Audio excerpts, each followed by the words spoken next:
What's up, everybody? It's your boy back again with my big ass jacket. So for today, before I even start with this certified hood classic, I want to make a formal announcement that now that President Joe Biden has dropped out of the presidential nomination race, whatever the hell, I have decided to nominate myself as the next president of the United States. Yes, we might get into another world war. Yes, my politics will be dog shit, but there will be pizza on Fridays and mandatory Taco Tuesdays for all full-time employees, so why not vote for me? But aside from that, for today's banger, I want to talk about labels. And I'm not talking about the big labels like Interscope, Atlantic, or Sony or whatever. No, I'm talking about the artist labels. So if you don't know what an artist label is, it's essentially like a get-rich-quick scheme for bigger talent such as Travis Scott and Playboi Carti. Or to put it simply, it's like getting roped into a pyramid scheme by Drake of all people. Now, with many things in life, of course, there are positive aspects to being signed towards an artist label. I mean, you have the ability to get better resources to be able to make better projects, and you have the chance to be connected with some of the biggest names in the industry. And this can work if you're a dedicated fan of said artists as well, allowing you to be able to have this sort of mentor figure that can help progress your career. Prime example being me working under Anthony Fantano for a year, so now I virtue signal harder than your average chronically online Twitter user. But with all the positives, of course, there are going to be some negative aspects towards signing with an artist, and I feel like when it comes to artist labels specifically, I believe that there are a lot of negatives. Prime example being from the signee's perspective, while it could be promising to have the opportunity to be able to work with some of the biggest names in the industry to be able to forward your career, there have been many cases in which artists have instead had their talents exploited by said artists that they signed to for their own personal gain. Prime example would be BBL Drizzy and the OVO sweatshop. I think we all know by now that OVO is like the king of just taking artists straight off the streets of Toronto and using them just to write all of Drake's songs at this point. I mean, honestly, when you think about all the shady dealings that Drake has been in throughout his entire career, I wouldn't be surprised if somebody who is signed at OVO just straight up leaked all the information to Kendrick Lamar. I've seen it before. Most of the people who are signed to OVO have also written some of Drake's biggest hits he's ever had in his entire career. Even the guys that Drake has dropped have also helped write some of Drake's songs as well. I mean, part of the reason why The Weeknd even has a problem with Drake is because back then when The Weeknd was first coming up,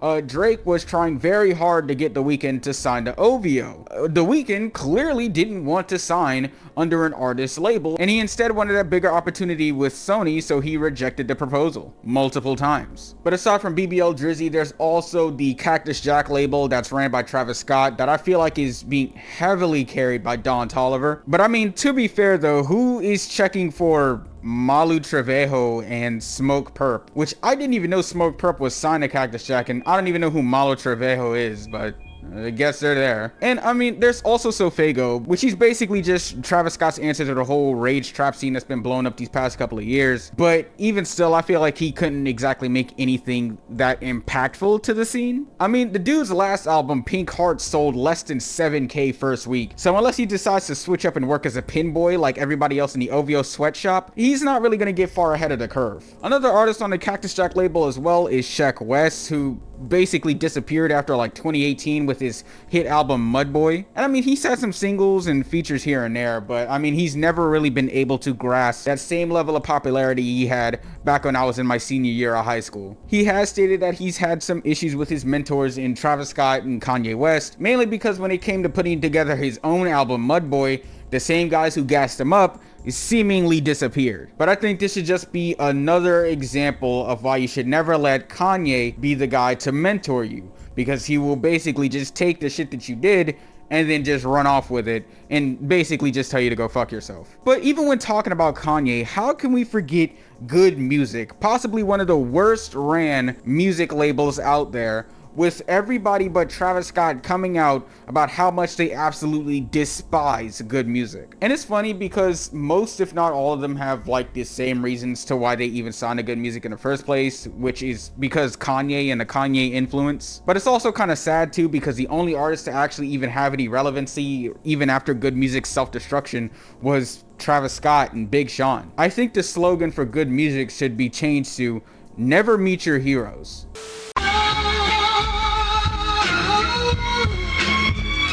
Oh, yeah. But if we're going to be talking about horribly ran labels, I feel like we should never ever forget the currently popular and ever so toxic Opium. So this label is relatively young, which each artist essentially being a copy paste of one another, while also being a copy paste of their dad, Playboi Carti. But while I did say that this label is horribly ran, it's not because of the marketing and music or whatever. I mean, they got that in the bag. It's popular, whatever. But the thing that makes this label suck is because every single artist is an undeniable piece of trash. And I genuinely don't know how the management is able to keep any of this together without their brain exploding. And then let's not forget the fact that the lead artist, Playboi Carti, still hasn't dropped his highly anticipated album Music after months and months of teasing and all the single dropping and bullshit. And it's speculated that it's because Kanye actually went into his ear and told him to wait. Like, I genuinely can't believe that Carti let another grown-ass man get into his head like that and essentially made him fumble his own bag. Like, I genuinely don't get how this label can thrive with such a dysfunctional roster. But then again, though, their fan base is filled with kids, so I mean, who actually really cares at the end of the day, right? I guess my main issue with artist-ran labels, aside from the problems that I mentioned before, is the money that goes through it. See, the difference between signing directly to a label and signing to an artist label is mainly just about how the money is cycled. Think of a pyramid scheme and how the people involved have to get more people involved to be able to try and get anything out of it. And when an artist brings you into their label, the money that you make as the signee tends to be siphoned from the label that owns the artist label, the artist that owns the label, and then it goes to you. And then even in special cases, you'll have artist labels that are created within artist labels, which means that the people who will be making your money will be the label that owns the artist label, and then the artist that owns the label, and then the artist that owns the label that's under the label that's owned by another artist. And then you finally get some money, but it's not really the money that you should have gotten, because you probably could have gotten like a quick 500k, but now you're only sitting with like $500.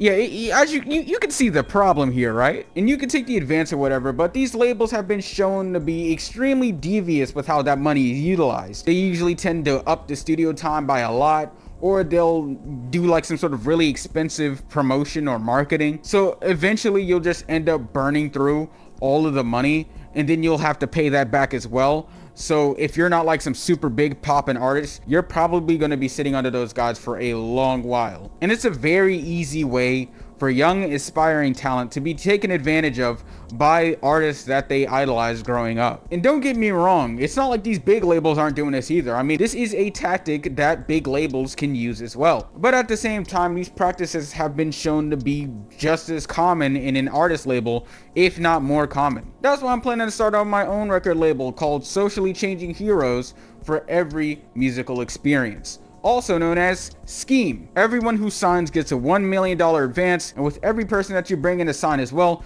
you get 1% off your 50% interest rate. And if you manage to bring in 50 new signees, you get the chance to get $10 taken off the amount of money you gotta pay back to the label. Every album you want to drop gets a delay of 2 years, and you're obliged to spend your money on unnecessarily expensive jewelry. So what is $1 million? Like 5 Rolexes? But that's basically the rundown.